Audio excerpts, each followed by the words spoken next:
The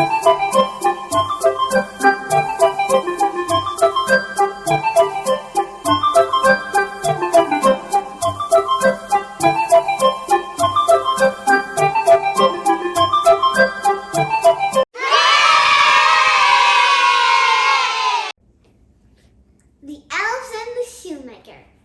Hi and welcome back to Tara's Clubhouse. Today we are reading the story called The Elves and the Shoemaker. You can subscribe my channel below, give this video a big thumbs up, and we can start reading now. The Elves and the Shoemaker. There was once a shoemaker who lived with his wife. Although they worked from dawn until dusk, they were very poor. "We only have enough leather to make one more pair of shoes to sell," the shoemaker told his wife one day. "What will become of us?" asked the shoemaker's wife. "How can we live without money?" The shoemaker shook his head sadly. He cut out the leather and left it on his workbench, ready to start work the next morning. Then the couple went to bed with heavy hearts. In the middle of the night, when the house was quiet and pale moonlight shone into the workshop, two elves appeared. They were dressed in rags but had eyes as bright as buttons. They explored the workshop, balancing on cotton reels and peering into the cupboards. Soon they found the leather. Elves are busy little creatures, and so they set to work at once, snipping and sewing. As they worked, they sang, "Busy little elves are we, working by the pale moonlight. While the humans are asleep, we are busy through the night." By dawn, the two little elves had finished the work and disappeared. When the shoemaker came to start work the next morning, he could not believe his eyes. There on the workbench was the finest pair of shoes he had ever seen. "The stitches are so delicate," he said as he showed his astonished wife the beautiful shoes. "I will place them in my window for everyone to see." Soon a rich gentleman walked by the shop. He saw the stylish shoes and came inside.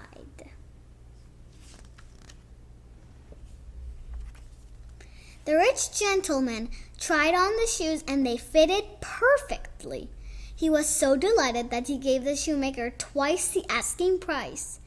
"I can buy more leather," said the shoemaker happily to his wife. That evening, the shoemaker cut out the leather for 2 more pairs of shoes.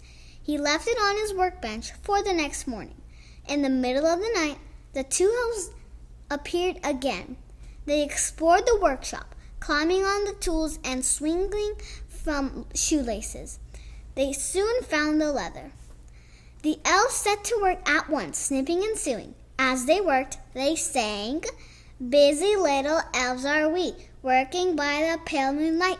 While the humans are asleep, we are busy through the night." By dawn, the two little elves had finished the work and disappeared. Once again, the shoemaker came into his workshop and found the shoes neatly finished on his bench. The shoemaker placed them in his window. By now, the rich gentleman had told his friends about the shoemaker's fine work. The 2 pairs of shoes sold that same day for more money than the shoemaker could ever dreamed of. The shoemaker now had enough money to buy leather to make 4 more pairs of new shoes. "But who can be helping us?" asked the shoemaker's wife. That evening, the shoemaker cut out the leather for 4 more pairs of shoes. He left it on his workbench, as usual. Then the shoemaker and his wife hid and waited. In the middle of the night, they watched in amazement as the 2 little elves appeared. As usual, the elves explored the workshop. They danced with colorful ribbons and juggled pretty beads. Soon they found the leather. Again, the elves set to work, snipping and sewing. As they worked, they sang, "Busy little elves are we, working by the pale moonlight. While the humans are asleep, we are busy through the night." By dawn, the 2 little elves had finished their work and disappeared. "We must repay our little helpers for their kindness," said the shoemaker to his wife. The couple thought hard about what they should do to thank the elves. "They were dressed in rags," and said the shoemaker's wife. "Why don't we make them some fine new clothes?" Although they were now very busy in their shop, the shoemaker and his wife spent every spare moment they had making their gift for the elves. They cut out fine cloth and leather. They sewed tiny seams.